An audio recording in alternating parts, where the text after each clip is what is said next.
Welcome to another episode of The Nerd and the Geek. Season 2. Episode 9? 9 would have been the one we didn't talk about, right? Yeah. Because... 9 was a throwback. Yeah. Yeah. So we'll just call this 9? Sure. Episode 9. Yeah. We are in the start of summer movie madness. Yes. So let's talk about the worst movie of the summer movie season. You see where this is going already. Yeah. What is that? What's the worst movie of the summer, Seth? Say it. No. Tell the people. No. Can I tell them? It's your opinion. Jurassic World. This man didn't like the movie. Didn't like is one way to say it. Yeah. He loathes it. I felt like it disrespected me as a human. I felt like we were in a nice relationship and it just took a dump on my face. Yeah? Without asking first. That's something you talk... Like, if we're in a relationship, I might sit down and say, Seth, I'm into some pretty weird stuff. Yeah. Like, bad stories. Yeah. Bad characters. Yeah. And then you would tell me how you felt about it, right? Yeah. Jurassic World didn't do that to me. Gotcha. It just did it. Yeah. See. So... My feelings weren't as harsh on it. That's what we'll find out right now. Okay. So we had Sam Neill back. No. We had Jeff Goldblum back. Kinda. His picture was all over that movie. We had John Hammond back. A statue. A statue. Okay, so this is a whole new... We had the guy from Swingers back, right? Dr. Wu. We had Dr. Wu back. Okay. That's it. Yeah. This movie was directed by Colin Trevorrow. Yeah. Seth, what has Colin done to get the biggest movie of the summer? Because don't get me wrong. Actually, before you answer that, let me preface this. I don't like this movie. I'm going to be really harsh on it. But I think everyone should see it. It's a fun summer movie. It's got a lot of cool special effects. Stuff like that. Don't not go see this movie because I'm talking bad about it. It's fun and it's worth your $7. Back to our regular scheduling program. What has Colin Trevorrow done? Safety not guaranteed. What is that? I'm not even sure. No one knows. This man just... I think... He came to nowhere. No. There was a car just driving up 9th Street. And Spielberg was just like, that's the guy. Yeah. That's the guy. We'll put him on some project, and then we'll get him in Jurassic World. Mm-hmm. And he just snuck right into Hollywood. Yeah. Just some dude off the street. Must have been it. Probably had a meth lab at home. Jeez. What? I don't know.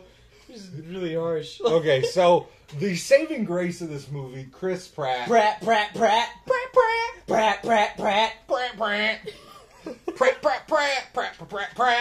Chris Pratt is living up to what he should be.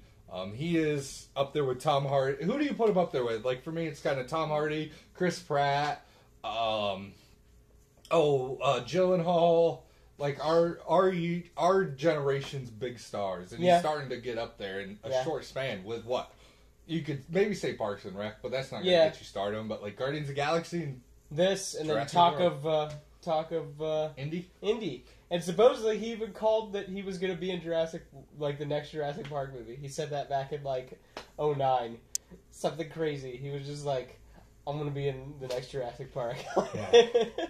So, you're on the like, same page with me, right? Yes. This man, he's funny. Yeah. He's badass. Yes. He cool dude. You want to hang out with this dude. That's the girls want to sleep with him. Boys want to hang out with him. Exactly, and that's all you ever really need. Yeah. The only thing that I didn't like is that at times he would slip back into his normal just Pratt voice. He just sounded like Andy from Parks and Rec. Like sometimes he kind of had the accent going, like not really sure the gruff accent. You know, dinosaurs gotta hunt. Have you seen they gotta feed. Have you seen the? They gotta. What? The Jurassic Parks and Rec thing? Yes. Pretty good. So that was my only complaint with his acting. Yeah. That would be it. I'd be right on that same page, but he's just so likable it doesn't even bother me. Yeah. And you got Bryce Dallas Howard. Mm-hmm. A girl so uppity, she needs 3 names to have an identity. This is true. It's rude. Just don't. Yes. You all go right. first. She was okay. I mean, she was no Ellie. No Ellie. No Ellie. I mean, and she's wearing all white, so she was kind of like the John Hammond a little bit. Yeah. I think that was what she was supposed to. But I don't know. I didn't really like her. Yeah. I think she was the one that we were supposed to identify with the whole. I think the last movie we did was Mad Max, and we were talking about how every character you wanted more of. You wanted to hang out with them more. Mm-hmm. And you're saying, yeah, she's just maybe at the end of the movie a little bit more, but it was just kind of like, how are you this disclosed from reality? Yeah. Yeah. And that's a big part we'll keep talking about with me is just lazy story writing, lazy character development, everything. This girl this island, for the first half of the movie, has the highest level of jackasses ever concentrated. It's like the frozen can of orange concentrate that you make orange juice out of. It's just all the jackasses from North America were just put in Central America in this park. And there's not really a good transition in from her being cold-hearted, all about the numbers, making money, business-minded. She had a phone call with her sister. And the dinosaur dying. That was the other thing. She saw a big puppet head. Yeah. And it changed her life. World. Yeah. I just think it was a very sudden, a quick change. Yes. She's cute. Yeah. I don't think she put in a bad performance. I just don't think the script had it. I just didn't think her and Pratt chemistry. Yeah, I didn't think that they really jived with each other, as opposed to every other review where it was like, I want more of them. No, I didn't think so. I didn't think so either. Like, I was just kind of lost. Chris made all those cool interactions, and I think the script was tailored for that because the beats she gets, she nails them. Yeah, it's just too far between and just not enough of a change for me. And then you had the brothers, Nick Robinson and Ty Simpkins. Yeah. How'd you feel about as always, kids are a no-no in Hollywood. How'd you feel about these guys? As the movie progressed, I liked them more. Yeah. How about that? How about we put them tag team match against Jurassic Park kids? Who's more likable? Jurassic Park kids. Yeah. I don't think it's tough actually to really sit back when you really sit and think about it. Who's really more annoying? The first kids. Well, I was gonna say Tim and Lex are way more annoying than these other by kids. far. Yeah. But they also have more flaws, and it seems like more human. The older brother, again, giant asshat. Like, who raised this kid? The same parents that raised this other kid? Yeah. No way.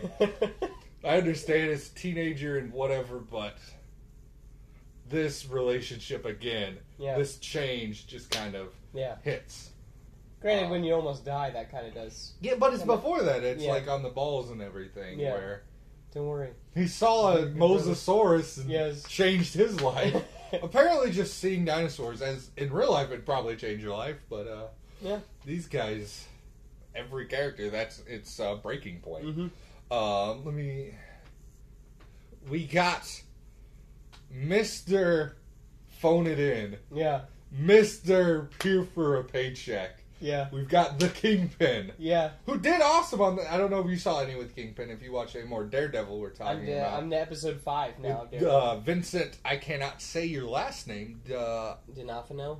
That sounds really good. D'Onofrio. Yeah. Did you feel the same that he was reading lines on set? Again, he was like channeling his inner I'm creepy football coach, like, we're going to get these guys out. Can you see these guys running along in Iraq? These guys could replace soldiers. And it's just like, I've never met anybody so narrow-minded. Yeah, and this is a big one I tie to the director where you know this guy has the chops for it. Because you've seen a bit of him. How do you like him as Kingpin? It's creepy. Yeah. He was good in Men in Black. Exactly. He's the bug. Yeah. And so you could tell he can do more than this. Yeah. And that's the director's job, to pull that out of your actors and the performance. And he just seemed flat. Like, I think he even brought some of his own wardrobe to this. Yeah. That's how casual this man took this role. I see. Those are our real main players. I don't know what their names are, but I liked the two people that were in the Oh, well... His team, like... Yeah, no, I was talking about... BD Wong is back as Dr. Wu, which is the only... How does this man have a job? Okay, in the lore of Jurassic Park... Yeah, he was the one who actually did his job right. Did he? He was doing fine. Look, that's Velociraptor. Like, he didn't do anything in the first one. He made dinosaurs. They still wanted dinosaurs made. They made eggs. He didn't do Dennis. He made eggs. Yeah, he did. They made eggs. Yeah. He didn't do his job. This man would have been fired. Gotcha. Blacklisted. Life will find a way. And he's making meth in a car. Yeah. On the south side of town. I was just talking about that the two people in the control room, I liked them. Oh yeah, I really liked him. Spider-Man 3. What's his name? Jake Johnson. Yeah. He was great. Yes. He is my other. It's Chris Pratt and Jake Johnson. Yes. Thank you, IMDb. Yes. For having our backs every time we do this. Yeah. That man was awesome. He was funny. He was really funny. Mm-hmm. He nailed it. Is there any other? I like Chris's crew. Yeah. Especially Omar Sy, the guy that kind of played his right hand man. Mm-hmm. He did really good with his time on screen. Wasn't very much time. But not much, but yeah, he was great. Do you have anyone else on the cast or any characters specific you want to talk about? I don't know. The assistant? The new guy that I was just going to say the new guy who is in charge of the park. Oh yeah, he was cool. I like the whole. They at least did a little bit of character development with him. It felt like with the whole being the helicopter, like wanting to drive the helicopter. Yeah, just living life. And yeah, exactly. I liked his character movie, in the beginning. I felt like this movie had a good front half. The back half of this movie. Okay, go. I'm not gonna. Good front half. We had a good front half. Bad back half. The behind, you need to do some squats. Exactly. Get that booty looking That was right. That's the only thing. That, again, I liked where this movie was going. I liked the use of John Williams' score. We get to see the park in its full. Okay, so let's talk about right there. Okay. The park. Mm-hmm. How you like the park? That was cool. I mean, it looks like a mixture of like Disney and Epcot. But my big thing is there's so much interaction and so much upkeep on this park, plus the research and development. This thing has the bankroll of like 3 apples going into it. Yeah. In Disney, you don't get to interact and live with this stuff. No, not really. As much as this is, you've got these holographs, you've got these petting zoos, you've got these breeds made for the petting zoos. You've got the river raft ride and stuff like that. And the scale of this park seems to change. Mm-hmm. So let's talk about movie logistics. You go to the Mosasaurus. Yeah. There's probably look like 2,000-3,000 people there for that. Not that many. It was a lot of stadium seating. It was a lot of 5 people. sections. It was a lot of people. It's a lot of people. Yeah. But then you go to the visitor center. Yeah. You're getting 150 people, 300 people in there. Yeah. You go to the petting zoo again. That's another 50, 70 person. It's just where are these people the rest of the time? In the balls. Sure, that's me. Just what if that? I'm gonna steal this from Reddit. What if one of those balls rolls over a Stegosaurus shit and is just brown all around? What is your backup plan for that? I was even more weirded out that they don't have a hey, bring all the balls home button. Yeah. In the control center. Yeah. But when whatever. Stuff goes awry, you gotta get those back, and you're just gonna let the moral choices of 12-year-olds take control. That's what we're betting on. I don't know. But no, this park is really cool, and my problem was that it was overly cool. Mm-hmm. So that's not a hit on the movie at all. Yeah. I thought it was really cool. I want to go to that park. Mm-hmm. Yeah, at 27 should we, or at age 8, I'm going to that park, and I'm having a blast. So should we talk about other things we liked about the movie, since you're being harsh? That's why I got a little glimmer of hope. Gotcha. What about when they were back at the old park? That was pretty cool, right? I thought it was cool, but that was another thing that took me out of the movie, so I can't talk about that yet. Fine. That's whatever. You like the old park? I thought the old park was cool. I liked all the throwbacks to the other ones. Yes. Like the Ian Dino Malcolm's DNA? book. Yeah, that was cool, Mr. DNA Strand. I lost it. I was so happy. When a pterodactyl picks up a miniature triceratops and it can't and struggles picking that fat ass up. I loved it. You loved it. I loved it. I was going to say, I really like the scene with the guy in the control room. He tries to get a kiss. Oh, I'm going to stay. I'm going to stay. Yeah. It's Whoa, what are you doing? I got a boyfriend. You never talk about it. It's just it's work. It's work. We don't need to talk. Yeah. Yeah. Good stuff. So. The visual at the end of the raptor, the T-Rex, and that fight. Them fighting and Pratt shooting it with a gun, I was just kind of like, this is ridiculous. Yeah. I'm okay. That's what Transformers should be, though. Like, you could tell no one cares that Chris Pratt's shooting at them. Yeah. Because they're bigger than that. And that's what Transformers needs to understand. Transformers don't care about stupid little boys shooting at it. Yeah. That tangent's done. Do you have... It's a good visual. Okay. Yeah. And yes, the CG in this movie looks great. Pretty good. The CG in this end fight scene looks amazing. Mm-hmm. And, you got excited. Yourself. You got excited when she lit that flare and opened the door. No, I was shitting my pants mad that a stupid person would think, hey, this stupid plotline with the Raptors worked. Yeah. I'll talk about that in a second. Yeah. But I could go to the T-Rex paddock, open a door, get its attention, and live. Yeah, that is a good point. They are and wild the animals. Stupid movie let every main character outrun every dinosaur. She was even in heels. I don't think... She couldn't walk out of her Mercedes-Benz to Chris Pratt. But all of a sudden, she's sprinting away from everything. Yeah. I know. Jurassic Park is one of my favorites. Yeah. So I understand I'm being a little rough on a fun action summer movie, but shut your stupid mouth. I didn't mean to call you stupid. You just have to live in the rules of your movie. It's true. So, because that was my. Are you gonna let me loose? Can I get them? Sure. You're big. No. Yeah. Go. So okay. You don't live in your rules in this movie.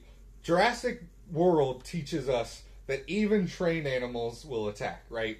You get in the cage with Chris Pratt. He has to escape because they're going to eat him. Yeah. You're at the first encounter with the Indominus Rex. Chris Pratt has to cover himself, which is awesome. Scent. Yeah. Super badass moment. Yeah. All right.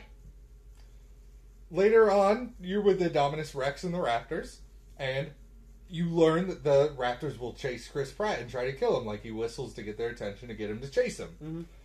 Mm-hmm. Then, all of a sudden, we show up at the last fight. You look at Blue, and he's just like, "All right, buddy, we'll be best friends." Mm-hmm. Why? You've already taught me that they don't have that connection. Yeah. You've already taught me these Raptors will side with the Indominus in this situation. And you're going to all at once break both those rules that you took time out of your movie to teach. Mm-hmm. You lost me. I didn't care for I was hoping the Indominus Rex was part human. Yeah. That was what cool. That's what I was thinking, was that, like, no, I don't want a half-human hybrid or whatever. Yeah. But and just that's the fact only that reason you would hide it. Yeah. Why would you hide the fact half that and half, that it's a raptor and a tree frog and all a pufferfish? Yeah, cuttlefish. Cuttlefish. Yeah. It's a pufferfish. Okay. That's slang we use in the hood. Yeah. I mean, my boys. Yeah. When we talking about pufferfish. Yeah. We call them pufferfish. All right. We didn't do no jive turkey cracker. Cuttlefish. Excuse me, sir. Were you talking about the cuttlefish? And then, just to go back, so you have to mask your scent, and you never have to do that again. It's true, because when they were in the garage, like, it was right next to him. Yeah. Yeah. I think he knew, that's why he busted through the wall, but it's just like...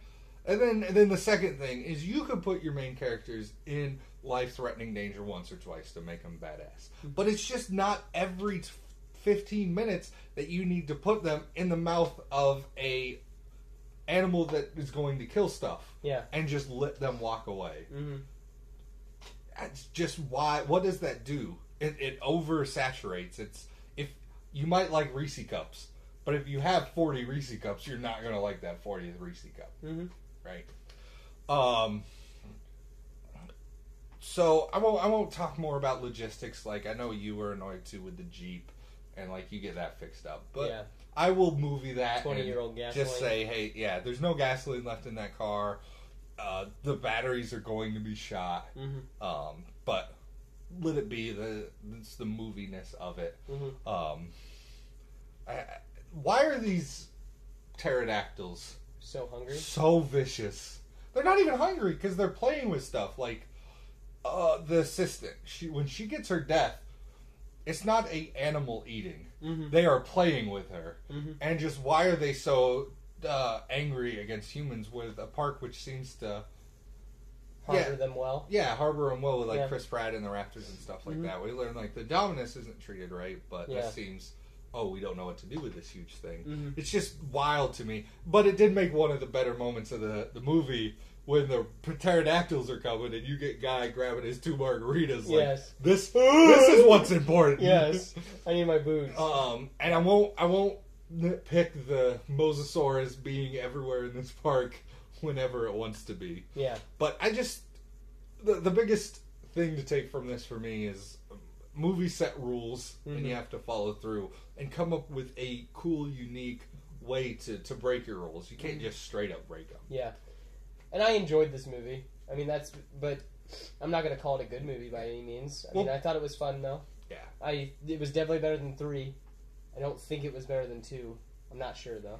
I think it's in the 3 range. No, I'm talking about Jurassic Park 3. Yeah. Yeah, it's right in that Jurassic Park 3 range for me. Just because there's not... Alan. It's... Alan?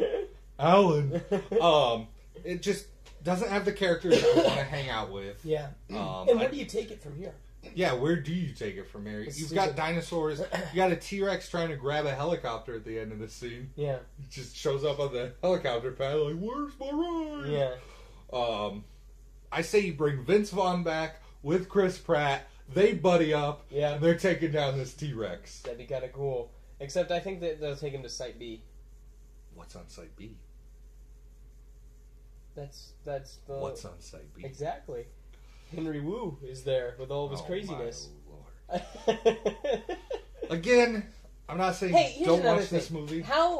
Question. When they... so there were 4 raptors, right? Yes. One gets blown up. One gets shot with a bazooka. Okay. Then there is one that is distracted by the Dilophosaurus, by the hologram. Okay. When they come out... That was cool. Yes. Let's give that moment. Yeah, that nice moment's throwback. really cool. Yeah, the kid even did something cool there, too. Where he makes it show up as he runs by, Because you know that kid was hanging out at that thing. Like, trying to figure out everything.